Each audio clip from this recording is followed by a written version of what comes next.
আল্লাহ নবী মুহাম্মদ সাল্লাল্লাহু আলাইহি ওয়াসাল্লাম বলছেন, ইলম অনুসন্ধান করা, জ্ঞান অর্জন করা ইবাদতের চাইতে বেশি গুরুত্বপূর্ণ। ইলম অনুসন্ধান করা কি ইবাদত? বুঝেন, ফরজ ইবাদতের চাইতে বেশি গুরুত্বপূর্ণ হচ্ছে ইলম অনুসন্ধান করা।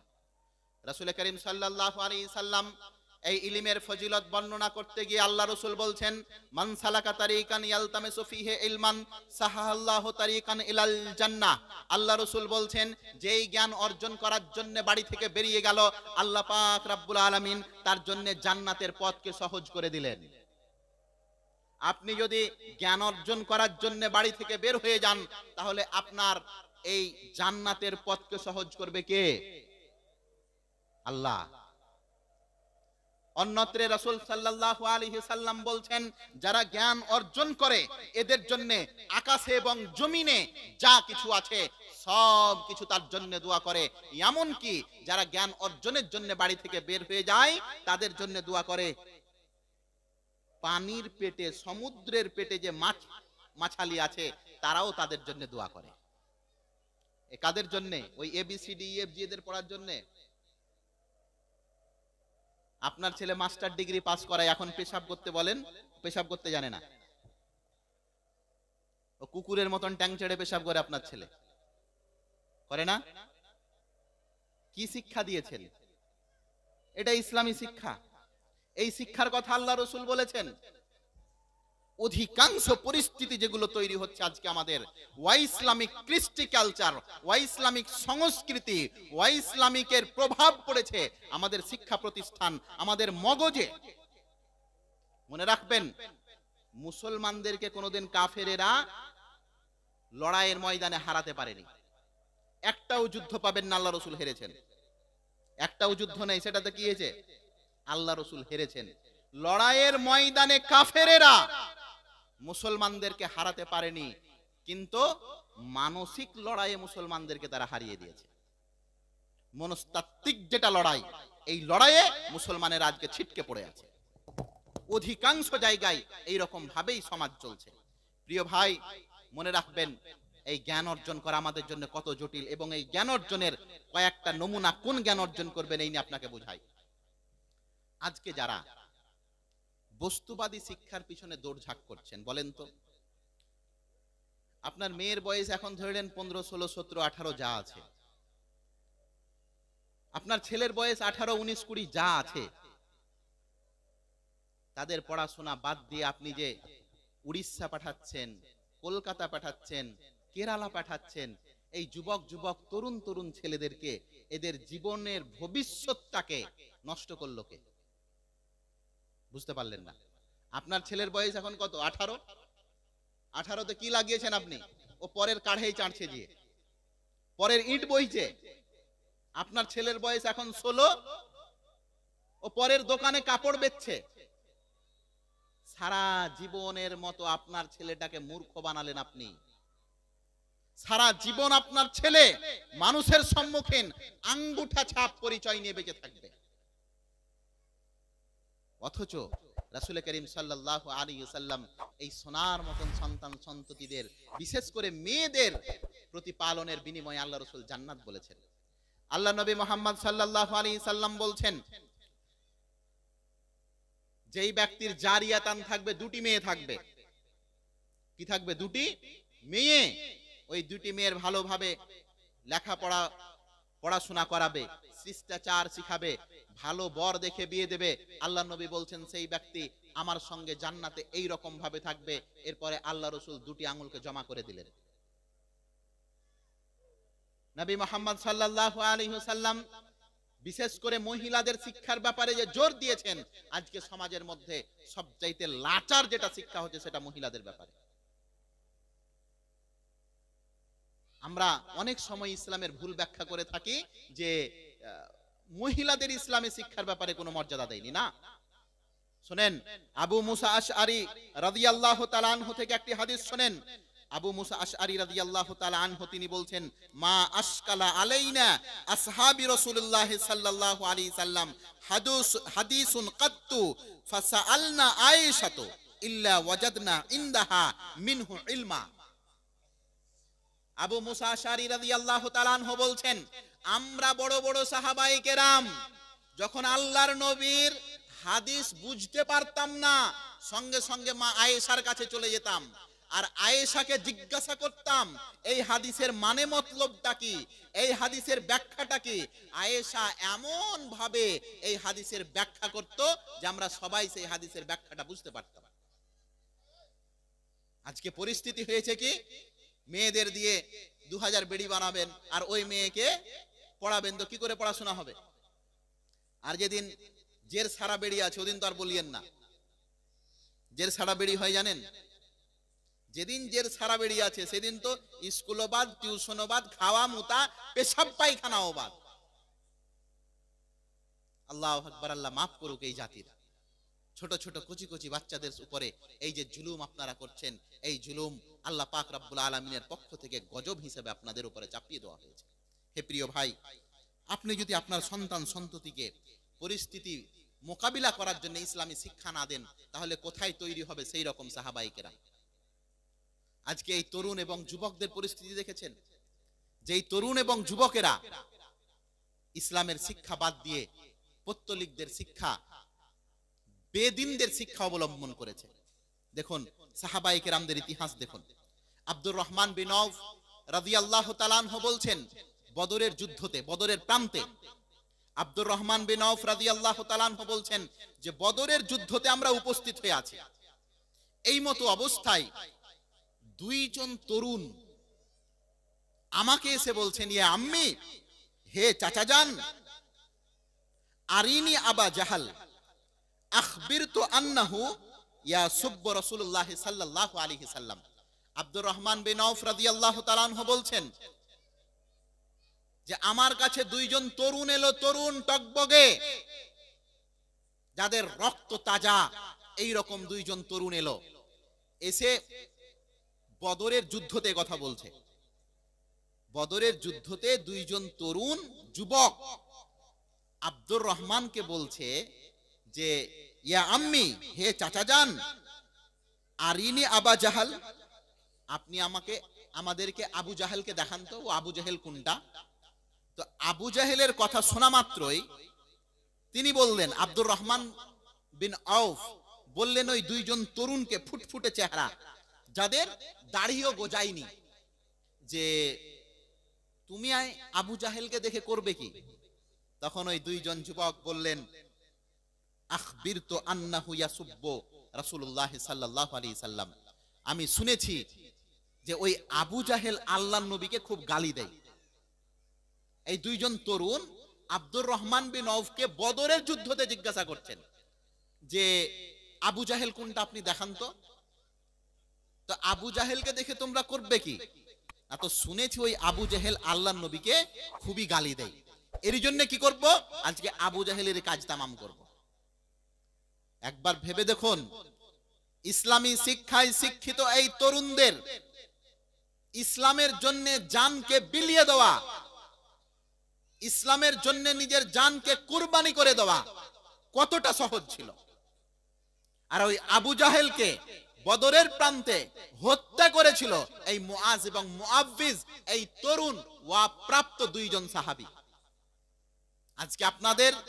আজকে আমাদের পরিবারগুলিতে আমাদের সন্তান এবং সন্ততিদের পরিস্থিতি, তারা তো ছোট কাল থেকেই বিভিন্ন একটার, বিভিন্ন ছায়াছবির, বিভিন্ন আগড়াম বাগড়াম গল্প দেখেই বড় হয়।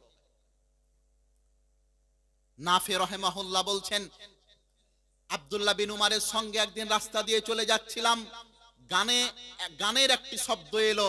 আব্দুল্লাহ বিন উমার কানকে আঙুল দিয়ে বন্ধ করে নিলেন, ফানা আনি তারিক, এবং রাস্তা থেকে সরে গেলেন।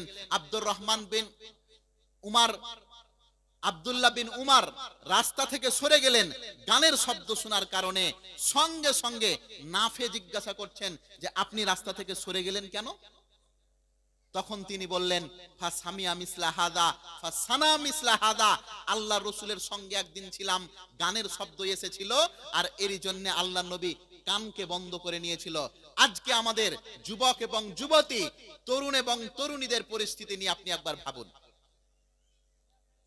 আমাদের ইতিহাস ছিল গানের শব্দ আসতে গেলে কানকে বন্ধ করে নেওয়া। আর আজকে আমাদের শিক্ষা প্রতিষ্ঠানগুলি মর্নিং এ ক্লাস আরম্ভ হয় গান দিয়ে, হচ্ছে না? সংস্কৃত অনুষ্ঠানগুলোতে কি হচ্ছে? এর পূর্বে আপনাদেরকে বলেছি, একই স্টেজে একবার কোরআন পড়া হচ্ছে আর একবার গান বলা হচ্ছে। একবার কোরআন তেলাওয়াত করছে একটি মেয়ে এসে, আবার ওই মেয়ে বোরখাটা খুলে এসে শর্টকাট পরে এসে ডান্স করে যাচ্ছে। বর্তমানে শিক্ষা ব্যবস্থা এটা হচ্ছে না? আর ম্যাডামদের তো কথা বাদ দেন, যেই দিন সংস্কৃত অনুষ্ঠান সেই দিন ম্যাডামের আর পোশাক পরে আসবে না, তলপেট যেন দেখা যায় এর জন্য শাড়ি পরে আসবে। ছি ছি ছি ছি, এত নগ্ন, এত জঘন্য শিক্ষা ব্যবস্থায় কি করে ভালো শিক্ষার্থী তৈরি হয়, এটা ভাবাও অবাক। প্রিয় ভাই শোনেন, রাসূল করিম সাল্লাল্লাহু আলাইহি ওয়াসাল্লাম এই শিক্ষাকে এক প্রকার ইবাদত বলেছেন। এই শিক্ষা আমাদের জন্য এক প্রকার ইবাদত। এটাকে যেমন তেমন করে দেখলে হবে না। আল্লাহর রাসূল সাল্লাল্লাহু আলাইহি ওয়াসাল্লাম সাহাবায়ে কেরামদেরকে যে দার্স দিয়েছিলেন শিক্ষার ব্যাপারে, সেটা বড়ই জটিল। আল্লাহর নবী মুহাম্মদ সাল্লাল্লাহু আলাইহি ওয়াসাল্লাম এই শিক্ষার ব্যাপারে যেটা চেতনা তৈরি করেছিলেন, যেই পদ্ধতি তৈরি করেছিলেন, সাহাবায়ে কেরামদেরকে অন্য দেশের ভাষা তাক শিখিয়েছিলেন এই কারণে যাতে করে দাওয়াতের কাজে সহযোগিতা হয়। আজকে আপনি আপনার 14 গোষ্ঠী অবধি পুরো জেনারেশন কোরআন পড়তে পারে না। পারে কোরআন পড়তে? মসজিদগুলি তৈরি করেছেন কি কারণে? আপনাদেরই মসজিদ দেখে এলাম, দেওয়ালেও আপনারা মার্বেল লাগিয়েছেন, ভালো কথা, আলহামদুলিল্লাহ। ক্ষতির জিনিস কি? ভালো জিনিস তো, কিন্তু মনে রাখবেন ওই দেওয়ালে মার্বেল লাগিয়ে যত গুণ, যত লাভ, যত উপকৃত মুসাল্লিরা হয়েছে, তার চাইতে বেশি কোটি গুণ লাভ হবে ওই মসজিদে যদি সাপ্তাহিক ইজতেমা চালু করা হয়। ফজর পর ছোট্ট ছোট্ট হাদিসগুলো যদি বলা হয়, কোটি কোটি গুণ হবে। আমি আপনাকে 14 বারের পূর্বে বলেছি, মনে রাখবেন হাদিসের কোনো পাতাতে নেই যে মসজিদ মার্বেল দিয়ে বানাতে হবে, এসি দিয়ে বানাতে হবে। কেন মসজিদে এগুলো থাকবে? সুবিধার জন্য আপনি রাখেন, কিন্তু যেই মসজিদে যুবকদের পড়াশোনার ব্যবস্থা নেই সেই মসজিদে এসি লাগিয়ে কমিটি কি বুঝাতে চাইছে? যেই মসজিদে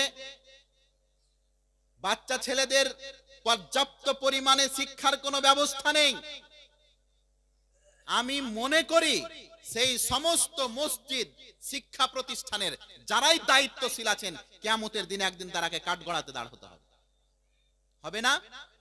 আপনাকে কমিটি এর জন্য বানানো হয়নি, আপনাকে সভাপতি সেক্রেটারি এর জন্য বানানো হয়নি। যে মসজিদের শত শত টাকা আপনার অ্যাকাউন্টে জমা আছে, অধিকাংশ মসজিদগুলোর ব্যালেন্স জানেন আপনারা? অধিকাংশ মসজিদের ব্যালেন্স টাকা যেটা সেটা খুবই, এরা টাকা বিল্ডিং এর পিছে খরচ করতে চায় কিন্তু শিক্ষার জন্য খরচ করবে না। ছেলে পিলেদেরকে ভালো শিক্ষা হায়ার করে, একটা শিক্ষার্থী ডেকে হায়ার করে কোনো আলেমকে ডেকে যে শিক্ষা দেবে, এই পরিস্থিতি আজকে আমাদের তৈরি হচ্ছে না। এর জন্য মনে রাখবেন আধুনিক শিক্ষার সঙ্গে মোকাবিলা আমাদেরকে করতে হবে। আর আধুনিক শিক্ষা যেমন ভাবে উন্নত হারে গেছে, ততটাই নিচে নেমে গেছে আমাদের ইসলামী শিক্ষা। আল্লাহর নবী মুহাম্মদুর রাসূলুল্লাহ সাল্লাল্লাহু আলাইহি ওয়াসাল্লাম এই শিক্ষার ব্যাপারে যেই নতিগুলো দিয়ে গেছেন সেগুলো আরেকটি দেখুন, মনে রাখবেন। মাখলুত তালিম, যেটা মাখলুত তালিম বুঝেন? যেই শিক্ষা প্রতিষ্ঠানে ছেলে এবং মেয়ে একই সঙ্গে পড়াশোনা করবে, সেই শিক্ষা প্রতিষ্ঠানে পর্দার বিধান থাকবে না। ছেলে মেয়ে একই শিক্ষা কক্ষে শিক্ষা গ্রহণ করবে, সেই শিক্ষা প্রতিষ্ঠানে ছেলে মেয়েকে পড়ানো যাবে না। বুঝতে পারলেন না? পর্দার কোনো বিধান নেই, ছেলে এবং মেয়ে খোলামেলা চলছে এবং একই কক্ষে, একই শিক্ষা প্রতিষ্ঠান, একই ঘর, একটাই ঘর, একদিকে ছেলে আর একদিকে মেয়ে। ছেলে মেয়েকে দেখছে আর মেয়ে ছেলেকে দেখাদেখি করছে। এই রকম মাখলুত তালিম, যেটাকে মুহাদ্দিসিনে কেরাম এই মাখলুত তালিমের ব্যাপারে বলা হয়েছে, এই মাখলুত তালিম থেকে দূরে রাখতে হবে। ছেলেদের ভিন্ন প্রতিষ্ঠান থাকবে, মেয়েদের ভিন্ন প্রতিষ্ঠান থাকবে। আল্লাহ নবী মুহাম্মদ সাল্লাল্লাহু আলাইহি সাল্লাম এই শিক্ষার ব্যাপারে আরেকটি জটিল কথা মনে রাখবেন। শিক্ষা বলতে আমরা কি বুঝেছি? অধিকাংশ মানুষ আমরা মনে করছি শিক্ষা মানে ABCDEFGH এগুলোই শিক্ষা।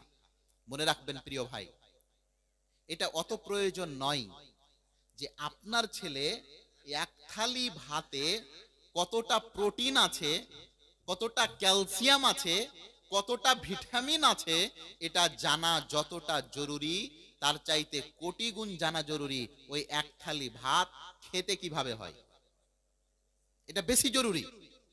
এর জন্যে আপনার সন্তান সন্ততিদেরকে এমন শিক্ষা দিন যেই শিক্ষা আপনার পরকালে কাজে আসবে। এমন শিক্ষা দিয়েন না যেই শিক্ষা আপনার ইহকাল এবং পরকাল দুটি কালকে ধ্বংস করে দেবে। এই অবাধ শিক্ষার যে একটা প্রবণতা তৈরি হয়েছে, আপনার মেয়ে যে স্কুলে যাচ্ছে আপনি দেখেছেন তাদের বেশভূষা, আল্লাহু আকবার, মেকআপ না হলে বেটি স্কুলে যায় না।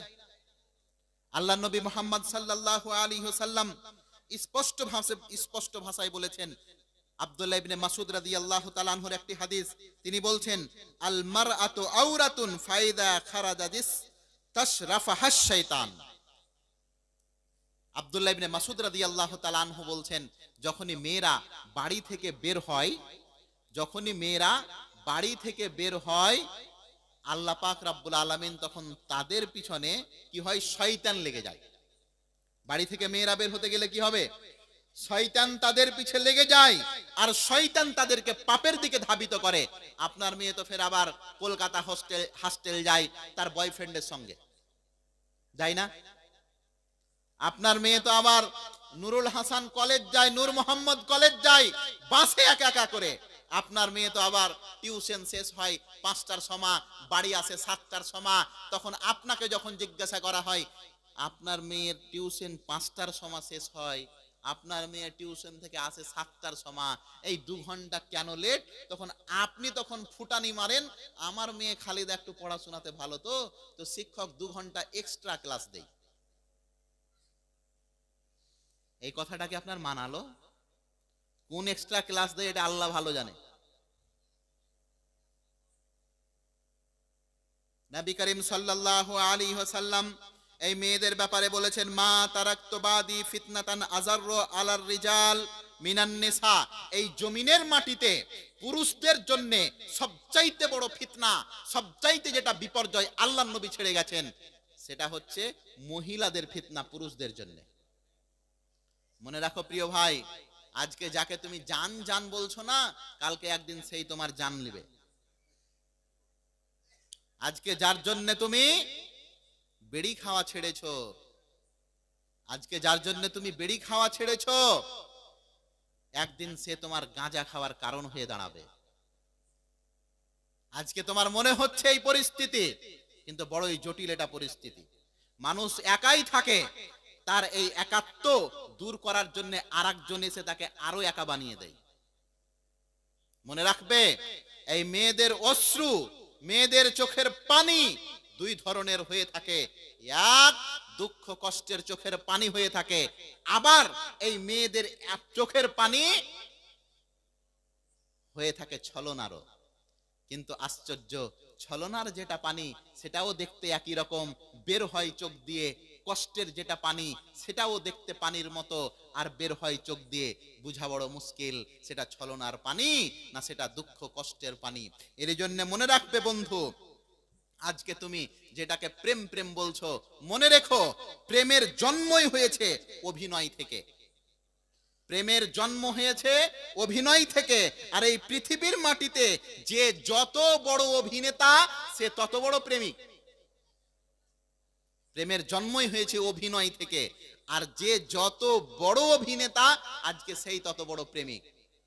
এরই জন্যে এই দুনিয়া বড় একটি আশ্চর্য পরিস্থিতি। পড়াশোনার জীবনে মহিলাদের সঙ্গে অবশ্যই অবাধ মেলামেশা থেকে বেঁচে থাকতে হবে। আপনার ছেলে, আপনার মেয়ে, পাড়ার ছেলে পাড়ার মেয়ে, আপনি সকাল হন, সকাল হলেই দেখতে পাবেন উমুকের বেটা উমুকের বেটি সাইকেল চালিয়ে চালিয়ে কোচিং যাচ্ছে, যাই না? আবার তার ফের বাপ ফের হাজি সাহেব। কোন শিক্ষা এটা? এটা ইসলামী শিক্ষা হতে পারে না। যেই শিক্ষায় নিজের প্রতিপালকের কোনো পরিচয় নেই, সেই শিক্ষা কোনোদিন ইসলামী শিক্ষা হতে পারে না। সেই শিক্ষা হতে পারে যেই শিক্ষা জাহান্নামের মধ্যে নিয়ে যায়। শোনেন প্রিয় ভাই, আসলে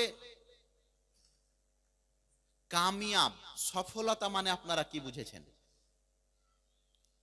আমাদের মধ্যে বলে না, ওর মতন পড়, ওই ডাক্তার হয়েছে, ওর মতন পড়। উমুকের বেটাকে দেখেছিস, উমুকের বেটার তো কপাল ভালো, কেন মাস্টার হয়ে গেছে? বলেন না এই কথা আপনারা? বলেন কি বলেন না এই কথা? তোমার কপাল তো ভালো, তিনটাই বেটা ডাক্তার, তোর কপালটা খুব ভালো রে, ব্যবসায় এত উন্নতি হয়েছে। আচ্ছা বলেন তো, এই টাকাটাই কি মানুষের সফলতা আর অসফলতা? অল্প সময়ের মধ্যে চুরি হোক, বাটপারি হোক, ঘুষ হোক, সুদ হোক, লটারি হোক, জেনার টাকা হোক, দুদিনের মধ্যে বড় লোক হয়ে গেছে, তখন আপনি তাকে দেখে বলেন দুদিনের মধ্যে ছেলেটা ভালোই উন্নতি করেছে, কামিয়াব সে, সফল সেই। আল্লাহু আকবার। শোনেন, বেটাকে মাস্টার বানান, ডাক্তার বানান, ইঞ্জিনিয়ার বানান, প্রফেসর বানান, কি বানাবেন আপনি বানান, কিন্তু সর্বের প্রথম মনে রাখবেন, সবেরই শিক্ষা আপনি দিতে পারলেন, একটা মাত্র বই কোরআনের শিক্ষা দিতে পারলেন না। একটা মাত্র বই কোরআনের আপনি শিক্ষা দিতে পারলেন না। আল্লাহর ভাষা শুনুন, আল্লাহ পাক রব্বুল আলামিন বলছেন, ফামান জুহজিহা আনিন নার ওয়া উদখিলাল জান্নাহ ফাকাদ ফাজ। আল্লাহর নবী আল্লাহ পাক রব্বুল আলামিন বলছেন, যেই ব্যক্তি জাহান্নাম থেকে পরিত্রাণ পেল আর জান্নাতে ঠাঁই পেল, সফল হচ্ছে সেই ব্যক্তি। আজকে কি হয়, আপনার একটা বেটা টুকটুকি চালিয়ে বেড়ায়, 5 ওয়াক্তের নামাজ পড়ে, আর কি চালায়? টুকটুকি চালায় আপনার একটা বেটা, আর 5 ওয়াক্তের নামাজ পড়ে, আর আরেকটা বেটা মাগিখোর, তারপরে মাস্টার চাকরি পেয়েছে। তা আপনি কি বলেন? ওই বেটাটাই আমার কামিয়াব। ছি ছি ছি ছি ছি ছি, এই বেটা কামিয়াব আপনার? যে বেটা মাস্টারি চাকরি করেছে, যে বেটা বিডিও হয়েছে, যে বেটা হারাম খায়, ঘুষ খায়, যে বেটা সুদ খায়, যে বেটা অপবিত্র, তার মাথা থেকে নিয়ে পাও অবধি নাপাক হারাম দিয়ে তৈরি হয়েছে, সে বেটা আপনার চোখের তারা হয়ে যায়। আর একটা বেটা আপনার ভ্যান চালিয়ে বেড়ায়, পরের বাড়িতে কাজ করে বেড়ায়, সেই বেটা কোনো চাকরি বাকরি পায়নি, সেই বেটা আপনার কাছে কোনো যোগ্যতাই রাখে না। আল্লাহ পাক রব্বুল আলামিন এটাকে যোগ্যতা বলেননি। আল্লাহ পাক রব্বুল আলামিন বলছেন, ফামান জুহজিহা আনিন নার, যে জাহান্নাম থেকে বেঁচে গেল এবং জান্নাতের মধ্যে প্রবেশ করলো, সফল হচ্ছে সেই ব্যক্তি। সফলতার মানেটা এটা করিয়েন না। অধিকাংশ পরিস্থিতিগুলি তৈরি হচ্ছে এরকম করে। প্রিয় ভাই, মনে রাখবেন, শিক্ষার ব্যাপারে আরেকটা যেটা জটিলতা আছে, মুসলমানেরা শিক্ষার ব্যাপারে টাকা খরচ করতে জানে না। বাড়িতে প্রতিদিন 250 টাকা কিলো গরুর মাংস আসবে, কিন্তু বেটা বেটিকে ভালো শিক্ষা প্রতিষ্ঠানে এরা পড়াবে না। আর যদি মাদ্রাসায় পড়ায়, তো মাদ্রাসায় পড়া মানে তো ফ্রির পড়া এরা মনে করেছে। অধিকাংশ বাপমা কি মনে করে, ফ্রির পড়া পড়াতে গেলে মাদ্রাসায়। একবার ব্রেনে আসে না যে একটা বেটাকে যদি আলামিনে পড়াচ্ছি 10 থেকে 12,000 টাকা, 8 থেকে নিয়ে 10,000 টাকা মাসিক বেতন দিচ্ছি, আর একটা বেটাকে মদনা মাদ্রাসায় পড়াচ্ছি 2,000 টাকা মাসে দিতে গেলে আপনার হাওয়া খারিজ হয়ে যায়। এই পরিস্থিতি তৈরি হচ্ছে না? ইসলামী শিক্ষাটাকে এত দুর্বল কেন আপনি মনে করেছেন? জান্নাত দেখাবে এই পথে। ছোট্ট ছোট্ট ছোট্ট সন্তানগুলিকে আপনারা শিখাবেন না এগুলো?